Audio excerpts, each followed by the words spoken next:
The sea does not care about human ambition, nor does it whisper warnings before it destroys. It simply waits in the cold, blue silence until man forgets his place in the world. This is the true and harrowing account of the whaleship Essex, a voyage that sailed into history and sank into nightmares. In the blistering, oppressive heat of August 1819, the historic whaling port of Nantucket was a hive of frantic, unyielding ambition. From its crowded docks, the seasoned three-masted wooden ship known as the Essex slipped her moorings, setting her sights on the vast, untamed, and perilous expanses of the South Pacific. Nantucket was the undisputed capital of the global whaling industry. At the dawn of the industrial age, sperm whale oil was the lifeblood of civilization, the luminescent fluid that lubricated the machinery of the Industrial Revolution and fueled the lamps lighting homes across Europe and America.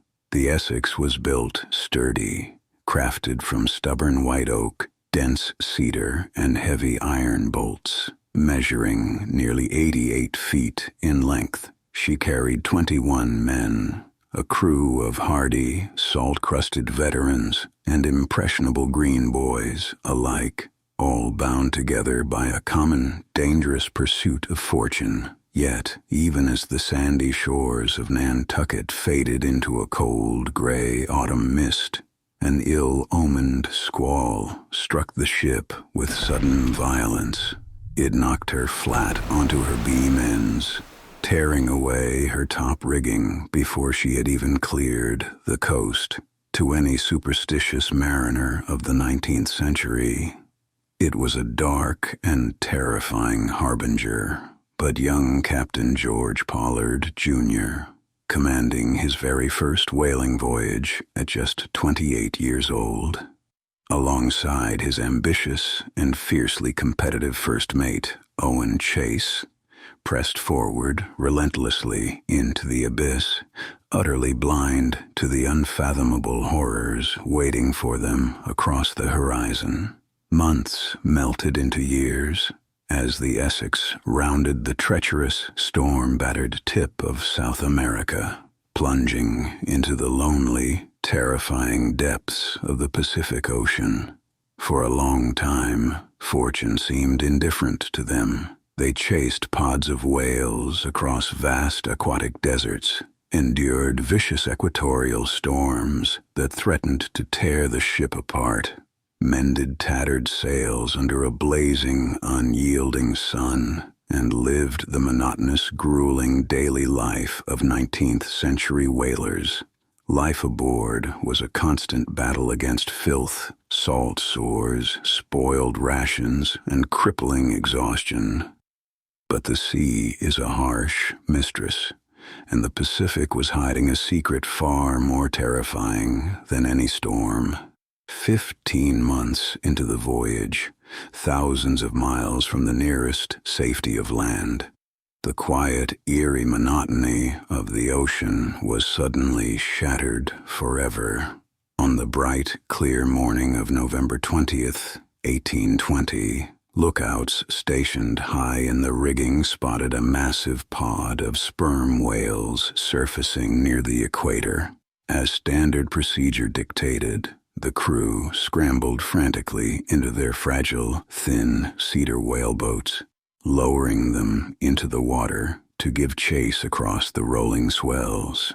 First, mate Owen Chase pursued a massive bull whale, managing to sink his iron harpoon deep into its thick flank. But the wounded beast retaliated with supernatural aggression, smashing Chase's fragile boat with its powerful tail and forcing the terrified men to cut their lines and limp back to the mothership for urgent repairs. Back near the Essex, a monstrous, colossal bull whale, estimated by the stunned crew to measure an impossible 85 feet in length, far larger than any normal sperm whale. Its massive head, covered in pale, ghostly white scars, suddenly surfaced close to the vessel, with zero provocation, utterly unprompted by any harpoon or attack.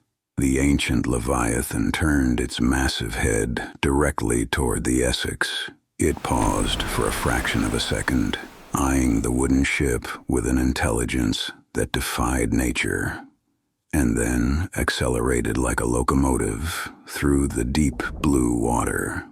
First, Mate Owen Chase watched in frozen, paralyzed disbelief as the giant beast struck the wooden hull of the ship with a catastrophic force that made the entire vessel shudder, groan, and buckle violently from stem to stern, like a dry leaf caught in a gale, before the stunned and horrified crew could even draw a breath or comprehend what was happening. The enraged whale backed away, turned completely around, and charged a second time with tenfold, blinding fury. It rammed the bow of the Essex head-on, its massive armored head crushing, splintering, and completely rupturing the thick oaken planks of the ship. Torrents of seawater flooded into the forward hold. The ship began to list heavily, her bow plunging irrevocably into the sea. With a final monstrous shudder, the Leviathan slipped beneath the dark, indifferent waves, leaving the burning wreckage of the Pride of Nantucket behind. The Essex was utterly doomed. In a matter of agonizing minutes, the proud ship tipped entirely onto her side, her tall masts dipping softly into the ocean like a falling titan. The surviving men, having scrambled frantically from the surrounding small whaleboats, stood in absolute, paralyzed silence, staring at the watery grave of their floating home. They had no ship, almost no provisions, and were stranded 1,500 miles west of the Galapagos Islands, far outside the common shipping lanes of the era, faced with a terrifying, impossible choice. Captain Pollard and his men crammed themselves into 3 flimsy, open cedar whaleboats, salvaging only a bare minimum of supplies before the ship vanished. A few navigational quadrants, a handful of moldy hardtack sea biscuits soaked in seawater, and a few small casks of brackish, foul-tasting water. As they raised makeshift canvas sails and watched the hull of the Essex slip entirely beneath the surface of the empty ocean, they crossed a threshold into an endless, blue void, where survival was no longer guaranteed by skill or courage, but became a daily, agonizing lottery dictated entirely by chance.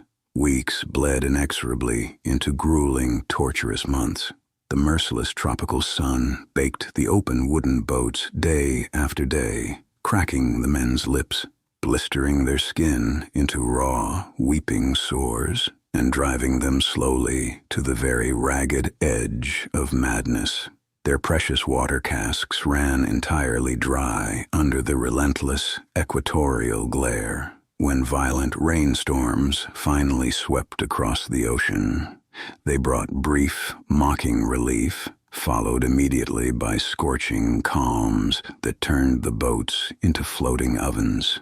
One by one, the weakest and most exhausted members of the crew began to succumb to exposure, saltwater poisoning, and starvation. Their bodies, hollowed out by hunger, were gently committed to the deep blue expanse. Yet as the weeks stretched onward without a single sail on the horizon, the living survivors faced a psychological and moral abyss that defies all human comprehension. Stranded in an empty desert of water with no food left whatsoever, The desperate, starving men were forced to make the most horrifying, unthinkable choice a human being can ever contemplate, drawing lots to consume the bodies of their fallen comrades, just to keep the remaining spark of life burning inside their skeletal frames. They became ghosts, haunting their own bodies, bound together by a grim, harrowing pact of survival at any cost. After more than 90 grueling, nightmarish days adrift across thousands of miles of empty, open ocean, salvation finally arrived. Though the men who were pulled from those battered wooden boats were barely human anymore, hollow-eyed, skeletal, deeply traumatized, and half-mad from starvation and grief. The remaining survivors were picked up by passing merchant vessels and whaling ships operating in the Pacific. Out of the 21 men who had eagerly and proudly left the sunlit docks of Nantucket full of life, youth, and boundless ambition, only 8 would ever see their homes and families again. They returned forever changed, carrying deep, invisible scars and a haunting, tragic tale of the deep sea that forever shattered humanity's illusion of mastery over the natural world, proving once and for all that human resilience can outlast even the darkest and most unforgiving abyss.